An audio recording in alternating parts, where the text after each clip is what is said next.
October of last year, she had bilateral cochlear implant surgery. And on November 7th, she had them activated. So I wanted to give everybody a little history on her, so they kind of know some background to like what's going on. So I had the twins at 37 weeks. I went in for a routine ultrasound appointment at 36 weeks, 5 days, 6 days, day before I turned 37 weeks. And they had noticed that Ellie had her cord wrapped around her neck and there was restricted blood flow. So the next day they decided to take them out via C. So the twins were born January 26th, 2017. And at the hospital, when you give birth to a child, they do a hearing screening before you go home. Henry, her twin, passed with flying colors. Didn't even have to repeat the test at all. And Ellie failed.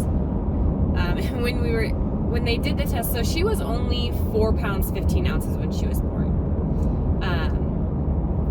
She was tiny, like the size of a Coke bottle, like super small. Like preemie clothes were small on her, or big on her. I meant big.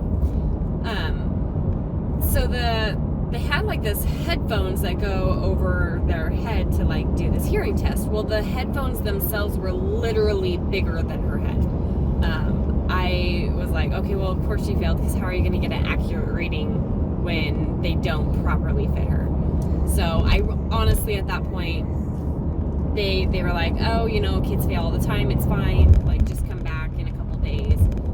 So I think they tried again before I left, just to see if she would pass that time, but she didn't. So then we got dismissed, and then a couple days later, we came back and they tried again, and again, like the headphones were this big. I mean, they were huge. And I was like, okay, well, she's not gonna pass, so whatever. Again, didn't think anything of it.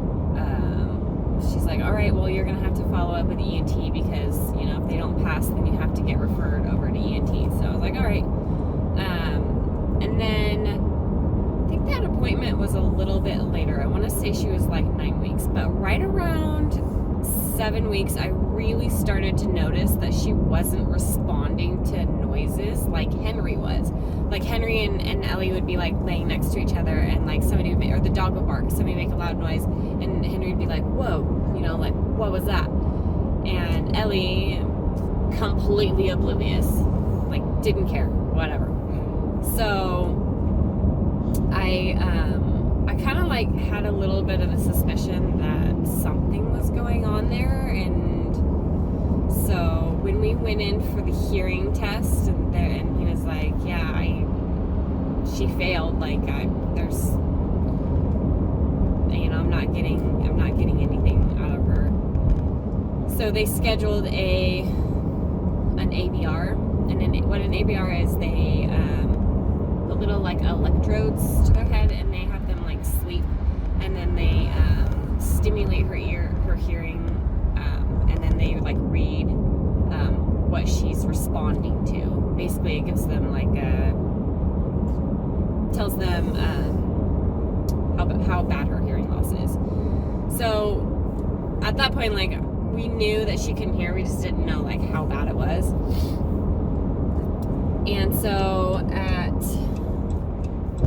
she had this ABR done at 6 months, and sure enough, she had moderate to severe in one ear and moderate in the other. And so they prescribed her some hearing aids. So she started wearing hearing aids a couple of weeks later, and I think I have a little video of her getting her hearing aids, which is really cute. I might put it in here. Hi. It's my girl. Hi, pretty. Alright, that's good. Yeah. That's good. Well, I was honestly expecting her to freak out So was I, to be honest with you. Yeah. Because they usually do. She's, Ellie Belly, what are you doing? you like Daddy's voice? Yeah. But just And at first, like, I thought she did pretty well with them. Like, she obviously responded in the little video I made. But over time, like, I noticed she wasn't making any progress, and she wasn't really responding to stuff. And so I think it was like about 10 months later. It was like August of last year, or middle of summer last year.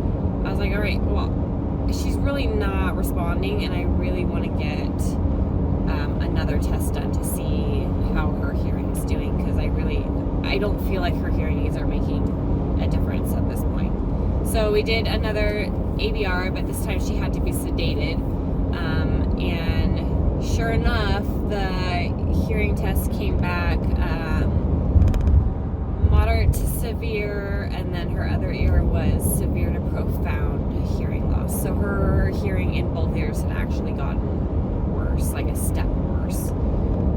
So they prescribed her stronger hearing aids at that point, and but at that point we kind of started looking into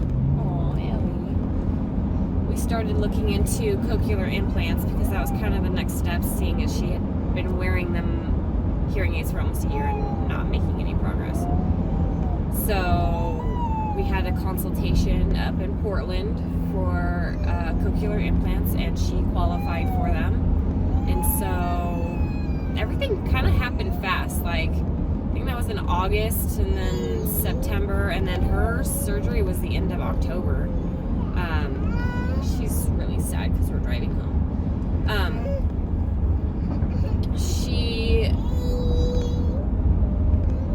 She had, so on Halloween last year, she had bilateral cochlear implant surgery, and a week later she was activated.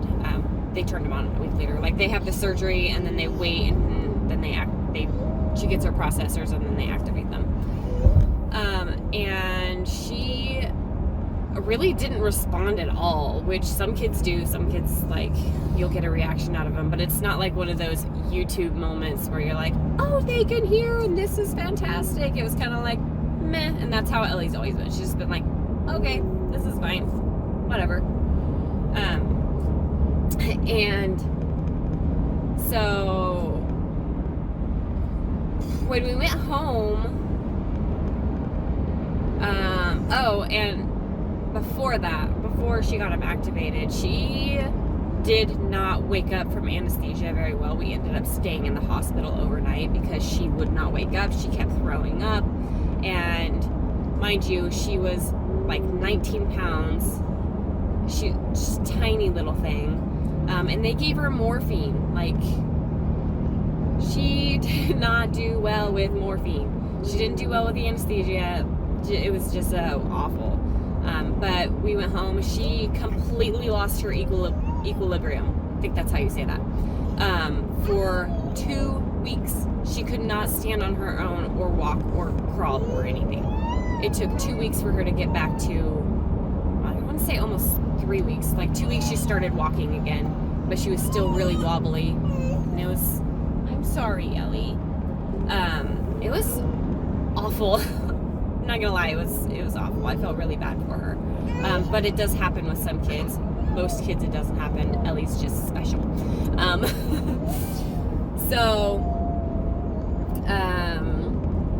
So then, okay, yeah, she got him activated on November 7th, and she was just kind of like, okay, whatever. But when we got home, every time I would put them on, she would cry for 30 minutes, and I'm the only one that could soothe her. And then she would only wear them for a few hours. And so I think the max she would wear them a day was about 4 hours. December rolls around, and the poor girl gets the flu. And she wouldn't wear them at all. I tried and tried and tried, and she said no. I would pull them out, and she would cry just even looking at them. So in January, January 3rd, we went back up to the audiologist in Portland and had them turned all the way back down, like activation level all the way back down. And then every month we had them turned up. So when I go up there, what the audiologist does is she gives me 4 programs. So one is the quietest, 4 is the loudest of the settings. So in between our 4-week appointments, I would be able to turn her up from, she would start at 1. By the time I saw the audiologist again, she would be at 4. So every week I would kind of like gradually turn her up. And then I would go back to the audiologist, and then she would give me 4 more programs, starting with the quietest to the loudest. And we did that January, February, March, mid-April. She was about at the level that she should have been. So then we did a 6-week appointment. The next appointment, she was at hearing level. Like, that's where everybody else hears. Like, so I would say mid-March, April, like March, April, May, beginning of June. Oh, I would say May-ish. She was right. She's hearing like everybody else. So it's been 5 months. Math. So yeah, it's been about 5 months that she's been hearing at the correct level. And so that's basically the history. That's from her birth up until now. Her little hearing journey so far. So yeah, if you like this video, go ahead and like it, and leave a comment down below, because I'm sure that people have questions, because I'm sure I missed something. Who knows? Maybe I didn't. Anyways, yeah, if you have any questions, just let me know, and I'll try my best to answer them. And look out for some more videos, because I'm going to be updating weekly. So yeah, stay tuned for those.